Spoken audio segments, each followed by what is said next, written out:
Good evening, Empires and Puzzles fans. February has come to an end and March is upon us. I found February to be a fun month. I was not expecting Season 3 to be released, as we're in Season 3 right now. We had Knights of Avalon on the 11th. I did great. I got Black Knight. He's coming along. That was the number one character I was hoping to get, and as you can see, my Black Knight is in the 3rd Ascension and almost to the 4th, and I do have the materials to ascend him, and I will, because he's a great character. That was one of my triumphs of February. My base is level 20, and I've got a training camp building its way to train level 20. It will be there at the end of the week. What do we have to look forward to in March? I did not get the Hero of the Month, Jean Francois, from February. I didn't try very hard. I made a few pulls. I hardly spent any money on the game this month. I spent on the Path of Valor, which should end around March 20th, if my math is correct.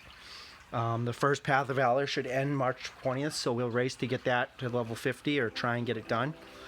I don't know how hard it is to finish. I'm on level 32, working towards level 33. I do most of it. My forges are weak, so sometimes I fail the quests where I have to craft an item like a super mana potion or higher level items. In March, we will have Telluria as the Hero of the Month. Let's take a look at the internet to see what this hero brings. That's Himdale. That doesn't help. I thought I had Telluria up. This is Telluria. Telluria is a green hero, nature. Has an average mana speed, deals 190 to all enemies, so like Neath hits everybody. Summons a Forest familiar minion for all allies with 20 health points and 13 attack. All allies regenerate 548 HP over 4 turns. All allies get 34. All enemies get minus 34% mana generation. She has the elemental link. She or he, whatever Telluria is, looks like a strong hero. It's one you probably want. And a resistance to minions that I just didn't talk about yet. Looks like a good hero. I have Tarlac.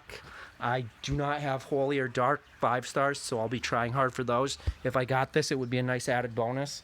I have a feeling this character is probably an A or a B. That is the Hero of the Month that we're looking forward to. My favorite are the challenge events. Let's take a look at the March calendar. I know we have Pirates of Corellia coming up. The reflect color is purple, so you probably don't want to bring purple or yellow. Yellow is strong against purple, so a lot of people will be using yellow, but it's also weak against purple, so using yellow against purple can get you killed as well as succeed. I will probably use a mix of...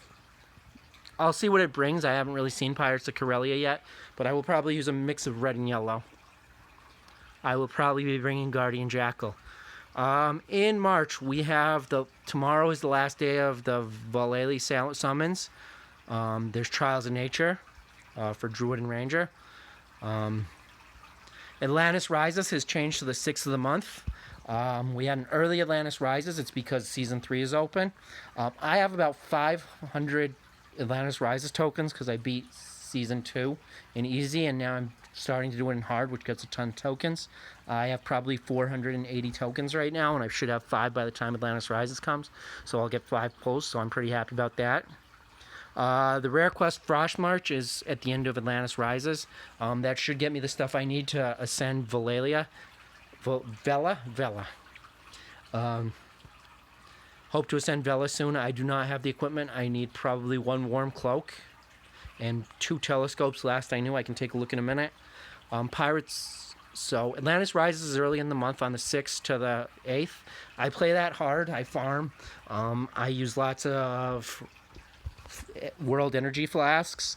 I will do the same during Pirates of Corellia. I will use more during Pirates of Corellia than I use during Atlantis Rises. I'm starting to get a crew that can almost beat Legendary. I beat the Epic for Knights of Avalon, so I was happy about that. Now I will try for the first time probably to beat Legendary as well as Epic, or to get prizes. I was surprised last time I did better on the Epic than on the Rare.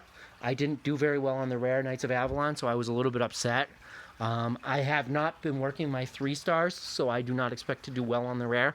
I've been working my 5 stars and my 4 stars to just make an overall powerful team. My strategy, because I love events, is usually to work the 3 stars, but I'll be doing it during the event. Pirates of Corellia. Pirates of the Corellia is the big event. I talked about it a little, but the reflect color is purple. I probably will use a combo of yellow and red, or I have a lot of strong green from other events. We'll see what I use, but I'm not going to talk about that now because it's hard to plan for. I'll see what other people, the lead teams, are using. People say they fake the leading teams, but I doubt that. A lot of people have said that the leading teams are planted, so they'll confuse you. But if you look at the top 100, it's usually a pretty good idea because I don't think people have time to fake, especially if you do it at the beginning of the event. I don't think people are changing their teams to try and fake you out that hard. Immediately after the Pirates of Corellia, we have the costume event. That is how I pulled Vela 2 months ago. I didn't pull anything good from the last costume event. I think a bunch of 3 stars. I still have Regard's costume from the first one and no Regard. I'm a little bit PO'd about that. 3 days of costume event. I definitely already have 1 pull. My team is coming along, so I might be able to do the ultimate one and get 2 pulls just from doing the quests, which would make me happy. A few little things like emblem quests during the weeks. I don't talk much about those. I do them when they come, but I don't find those to be a huge hurrah for the game.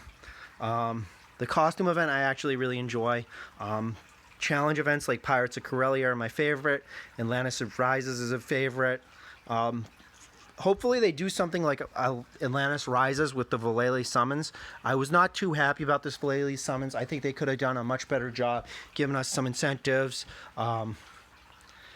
Given like a welcome like they do when a challenge event comes, like a letter, here's a flask, try hard. I was upset when I got to stage Province 4 and I couldn't go any further. It said 25 more days, wait. I'm hoping they do something like Atlantis Rises where they give you a half-off discount or some incentive to play harder during this time. It really makes the game more fun. The Valele summons go from the 26th to the 29th, so 1, 2, 3, 4 days. Atlantis Rises is slightly shorter at 3 days. Hoping they do something bigger. That's all I got. Enjoy the month. Good luck gaming. Let's go back, see my base. I was saying I hope to level Vela with the Frostmarch quest. What do I need to level Vela? I need 2 telescopes. I have the worm capes. Happy gaming. Hopefully you get what you want and the good things you need to succeed in the game. It's always a random RPG, RNG, random numbers game. It's luck. So good luck. Good night. Thank you for watching.